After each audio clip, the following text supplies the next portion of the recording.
L'éditorialiste le plus écouté de France, Thomas Legrand, est avec nous. Chronique de l'imprévu, publiée chez Stock tous les matins, France Inter. La France vous écoute. Et ce sont ces éditos que vous publiez aujourd'hui, Thomas Legrand, pour raconter cette incroyable campagne électorale qui a vu le triomphe du macronisme. Mais finalement, vous dites, rien ne s'est passé comme prévu. Est-ce qu'on pourrait dire, en revoyant ces images, c'était il y a à peine 4 mois, du triomphe d'Emmanuel Macron, que depuis 4 mois, rien ne se passe non plus comme prévu pour le président de la République ? Ah, bah depuis 4 mois, il se passe beaucoup de choses pour le président de la République. Il n'est plus tellement populaire.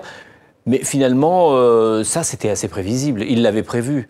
On l'avait un peu prédit. Parce que on savait que en France, tout le monde est pour le changement, mais personne n'est pour changer. Donc, vous savez, il y avait un dessin dans la presse qui était assez drôle ces dernières semaines. Je ne sais plus de quel dessinateur, mais on voyait Emmanuel Macron devant une foule. Qui est pour le changement? Tout le monde levait la main. Et qui est pour changer? Personne. C'est ça. Et donc, c'est dans le détail. Mais bon, il a le temps. Il a le temps devant lui. Il n'y a pas d'élection. Mais il y a des oppositions, notamment à la loi travail. On voit les routiers qui vont peut-être bloquer la France. On va voir. On va voir si les routiers arrivent à bloquer la France. On va voir si la France est bloquée. Mais si la France est bloquée, il y a deux possibilités. Soit l'opinion en général pense que la France est bloquée à cause de ceux qui bloquent, ou soit, comme en 95, l'opinion pense que la France est bloquée parce que le gouvernement ou l'exécutif est borné.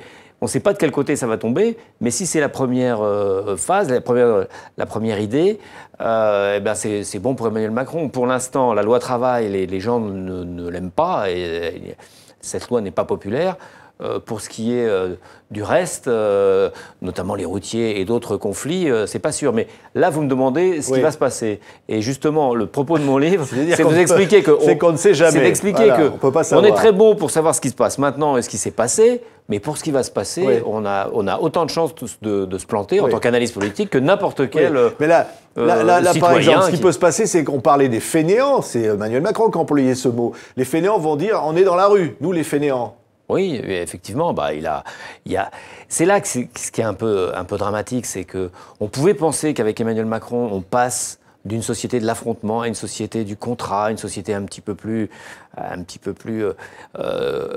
moins de l'affrontement, une société qui essaye de s'entendre, pas une société de bloc. Et là, il y a ce jeu à deux où Emmanuel Macron fait un petit peu de provocation juste avant.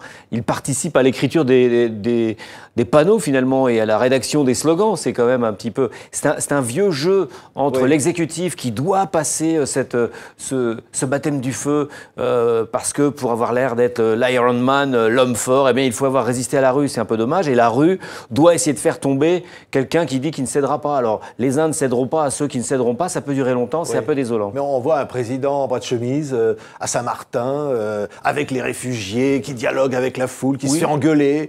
Oui, et là, moi, je trouve, je ne sais pas qu'est-ce que ça aura comme conséquence du point de vue de l'opinion, mais je trouve que c'est pas mal parce que en fait, il est assez naturel. C'est de son âge. C'est un jeune président. Il est actif. Qu'aurait-on dit s'il n'avait pas été là-bas? Qu'aurait-on dit s'il avait été là-bas et s'il avait été le seul avec une veste alors que tout le monde est en chemise? On peut toujours surinterpréter les images. Peut-être que l'Élysée fait de la communication, mais nous ne rajoutons pas de la communication à la communication. C'est finalement des images assez naturelles que n'importe quel président ou chef de gouvernement de n'importe quel pays aurait produit en telles circonstances. Oui, mais par exemple, en relançant le débat sur la PMA, est-ce qu'il ne favorise pas finalement un durcissement de la droite, peut-être l'élection de Laurent Wauquiez à la tête de la droite, et finalement son intérêt? Oui, peut-être, mais là, vous voyez, on tombe, et c'est un peu ce que je dénonce dans ce livre, on tombe dans l'analyse stratégique. On peut le dire, c'est peut-être ça. C'est-à-dire que l'analyse politique, c'est analyser des stratégies. On peut se souvenir simplement que ce problème se pose des problèmes à la justice et qu'il faut le régler, il faut une loi, et que pendant son élection, il a dit, écoutez, moi j'ai une position, mais je vais me ranger derrière l'avis du Conseil national d'éthique et on fera une loi dans le cadre, en 2018, dans le cadre de la modernisation de la loi éthique. C'était prévu en 2018. Donc là, il l'annonce parce que ça devait être fait. Alors on peut toujours derrière aller chercher, oui, évidemment, ça l'arrange parce que ça va monter Wauquiez. Finalement, ça l'arrange qu'il y ait Wauquiez d'un côté et Mélenchon de l'autre. Mais une fois qu'on a dit ça, on n'a pas dit grand-chose d'intéressant. Oui, mais vous, Thomas Legrand, vous dites des choses très intéressantes dans vos éditos.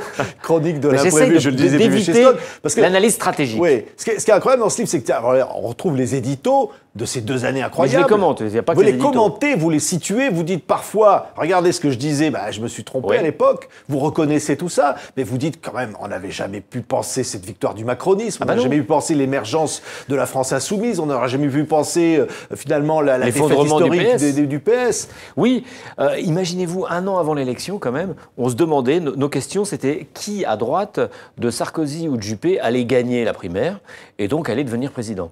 Donc on se trompait même sur la question. On ne se trompait pas sur la réponse, on se trompait sur la question. Et à gauche, on se disait, s'il y a une primaire, qui à gauche de Valls ou Montebourg allait gagner et allait affronter François Hollande, qui évidemment se représenterait, puisque les présidents, ça se représente. Elle avait vraiment tout on se trompait sur les questions. Voilà. Et c'est ça qui est bien avec la politique, c'est que c'est un feuilleton permanent, et c'est ça qui passionne les Français, et qui adorent détester la politique, ou qui détestent adorer la politique. Oui, alors ce qui est incroyable, c'est l'exercice-là. Vous dites parfois, vous vous en prenez plein la figure, quand vous comparez Mélenchon avec Marine Le Pen, les Insoumis. Mais oui, alors je les compare pas, je fais pas de... c'est-à-dire qu'ils ont tous les deux une forme de populisme dans la forme, mais vraiment, je ne les compare pas. C'est pas la même chose du tout. C'est pas du tout la même idéologie. Mais il y a un ressort politique qui est d'essayer de reprendre langue, ce qu'on peut comprendre avec le peuple, puisqu'il y a un divorce entre le peuple et les politiques, et eux, ils cherchent par une forme de populisme à aller rattraper ce peuple, à donner une espérance, pas du tout la même, pas tout à fait de la même façon, quand même avec, mais c'était pas les seuls, avec ce souci d'apparaître comme l'antisystème. Mais Emmanuel Macron a gagné aussi sur l'image de l'antisystème. Et souvenez-vous, François Fillon déclarait qu'il était antisystème. Oui, c'était les élections de l'antisystème. Voilà, tout le monde était antisystème, tout le monde était même nous, chaque hebdo voulait se présenter comme l'hebdo, pas comme les autres. On était tous antisystème alors qu'on est tous le système. Et voilà, notre système, c'est la République. Oui, alors l'apogée fragile de Marine Le Pen, vous l'avez vécu. Maintenant, on voit la chute, peut-être, de Marine Le Pen. Oui, là, c'est très étonnant aussi. Finalement, Marine Le Pen a toujours progressé dans la protestation, a toujours progressé sur le côté gueularde pour rattraper ce peuple en colère. Mais il y a un moment, quand elle arrive au second tour et qu'elle est aux portes de l'Élysée, les gens ne s'intéressent plus tellement à la protestation qu'elle représente, mais font une projection de ce que ça pourrait être. Et là, tout s'effondre. C'est intéressant parce qu'elle a fait, à mon avis, une énorme erreur dans ce débat que tout le monde a vu et qui est catastrophique. Elle a pris comme exemple Donald Trump, qui, dans son débat, avait cassé les codes et n'avait pas respecté tous les codes et les bons usages d'un présidentiable. Et elle s'était dit, je vais faire la même chose. Et c'est pour ça qu'elle apparaissait un peu gouailleuse, un peu... pas à la hauteur de l'image présidentielle. Elle s'en fichait parce qu'elle s'est dit, c'est comme ça que Trump a gagné. Sauf que Trump a gagné comme ça parce que le Middle West américain déteste l'État. Et elle a perdu à cause de ça. Bah non, elle, en France, le petit blanc qui a gagné aux États-Unis, le petit blanc en France déteste ceux qui sont à la tête de l'État, mais détestent pas du tout l'État. Ils adorent l'État. Donc, il ne faut pas casser l'image du chef de l'État. Et c'est ce qu'elle a fait. Elle s'est trompée d'analyse, me semble-t-il. C'est sa grande erreur. Et puis l'autodestruction, vous dites, incroyable de la droite, qui s'autodétruit avec Fillon. Bah oui, la droite, finalement, s'est choisi un candidat, je parle juste avant ces affaires, un candidat... les primaires sont un trompe-l'œil, en fait. Les primaires, on pensait que... et faire désigner un candidat par 4 millions de personnes, c'était plus démocratique et plus raccord avec ce que voulait l'ensemble de l'électorat de droite que par 200 000 militants. En fait, non, parce que ces 4 millions de personnes, ceux qui ont voté, c'est les insiders, ce sont ceux qui s'intéressent à la politique, ce sont les retraités. Donc c'est une partie très spécifique, assez bourgeoise. Il y a un biais sociologique dans la primaire. Et finalement, la primaire a choisi le mauvais candidat. En plus, il s'est passé ce qui s'est passé. Le mauvais candidat a été plombé définitivement. Donc la droite s'est autodétruite cette élection qu'elle ne devait pas perdre. Quelle histoire!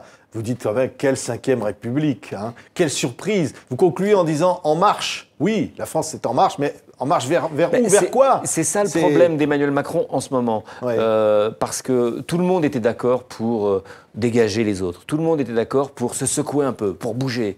Tout le monde était d'accord pour élire un jeune qui avait un autre discours, qui était positif, qui était ouvert. Enfin, tout le monde, finalement, une minorité de Français, mais une majorité relative. C'était déjà pas mal, et les autres ont laissé faire. Mais ils se sont mis En Marche. Mais En Marche, ça ne donne pas un but. En Marche, c'est un moyen de locomotion. Quand le PS, on voit, c'est le socialisme, il faut le définir, mais ça reste ça. La droite, c'est un horizon un peu aussi qu'on arrive à déterminer. Le Front National aussi, le nationalisme, les écologistes, c'est encore plus clair.